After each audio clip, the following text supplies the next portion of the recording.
What's going on, people? We are Tottenham TV here, back here for another Tottenham update. We've got quite a bit to get through today. The manager search is rumbling on, still going on.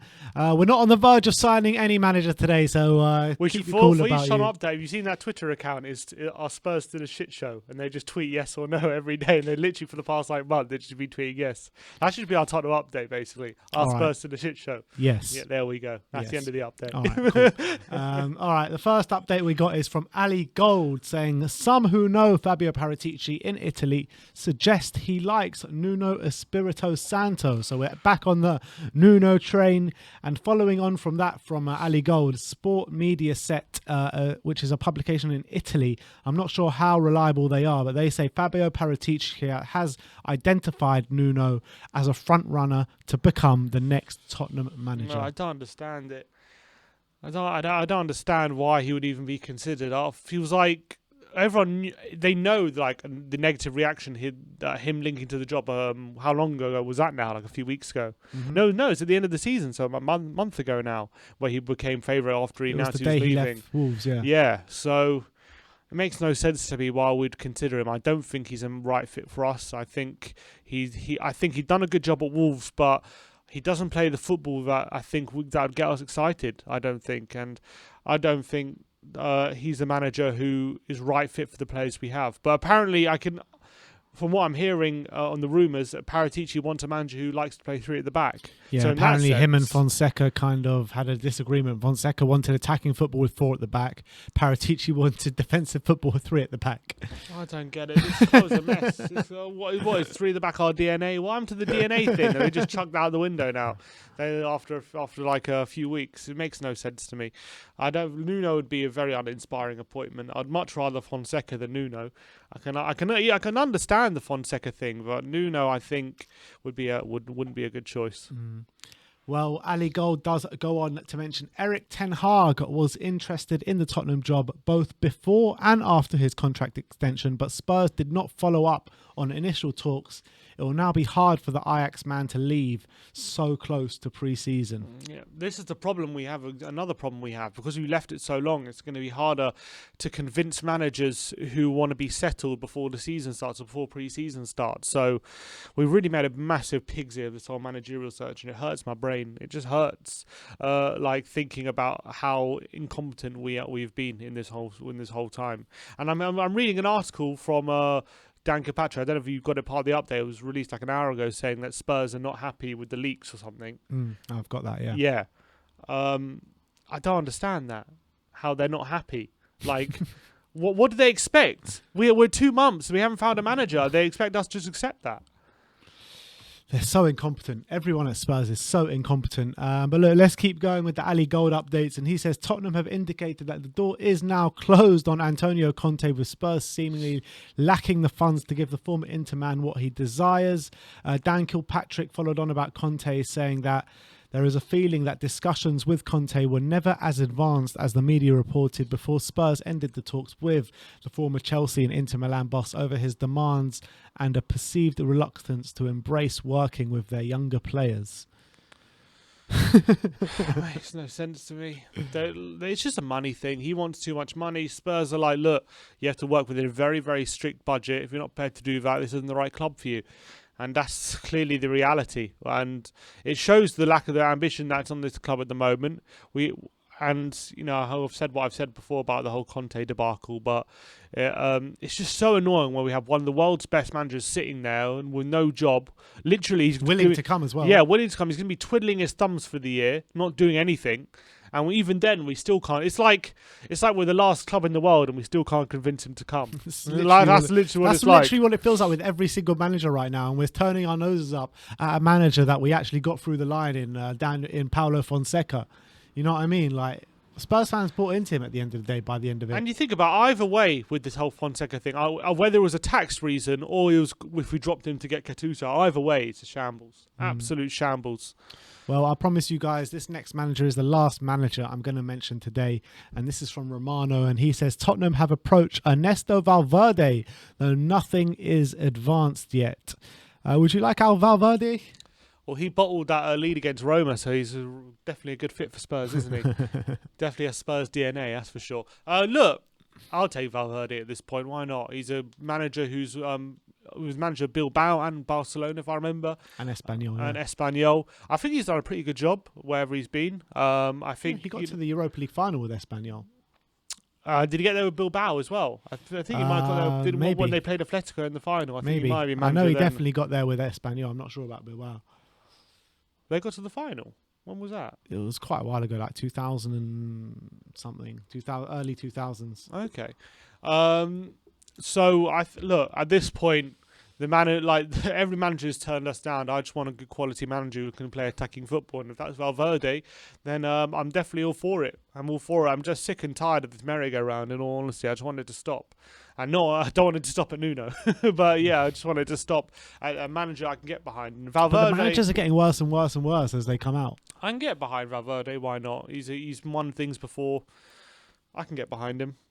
Yeah, I agree. I mean, I'm just sick of the merry-go-round. I know, but when you got the managers linked in, who's linked now? Just Nuno. Anyone but Nuno, pretty much. But yeah, I think I'll take Valverde. That's for sure. Next one for Damn Kilpatrick, the one that you mentioned before. Yeah. Tottenham are desperate to keep their next managerial target under wraps after growing frustrated by leaks over their search for a new head coach.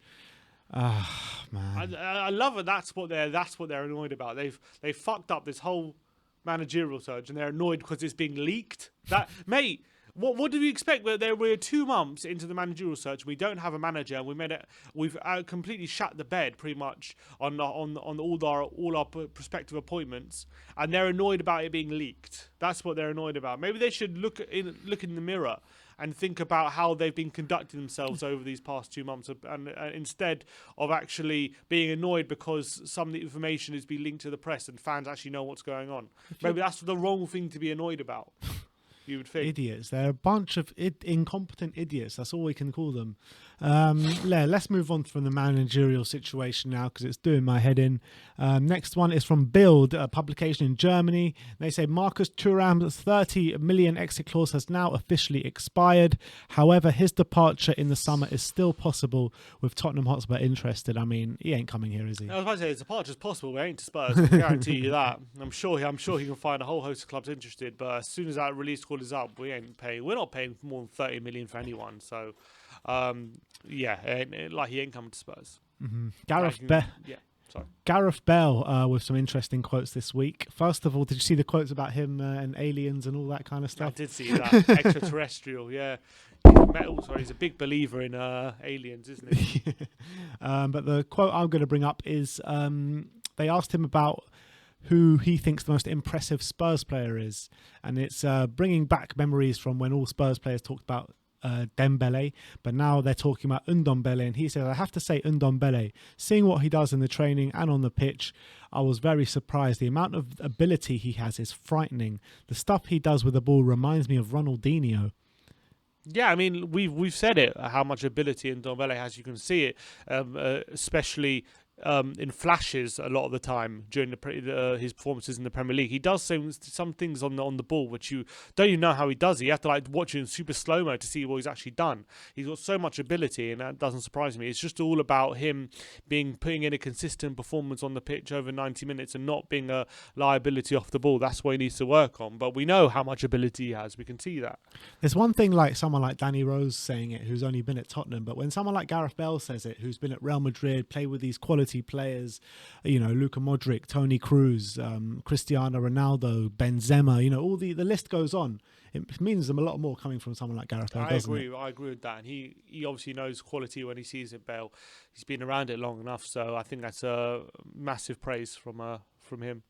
And then Gareth Bale goes on to say, am I ready to be coached by Ancelotti? Yeah, I have no other option. He will be a Real Madrid manager, and I'm a Real Madrid player. I get on really well with him. He's a great coach, and I'm sure he's going to do great for Real Madrid. And the Athletic followed on from that said, people at Tottenham were made aware weeks ago that Gareth Bale is not intending to return to Spurs for a second loan spell. Well, there you go. Sounds like any thoughts of him coming back seem to be very, very unlikely at this point, don't they?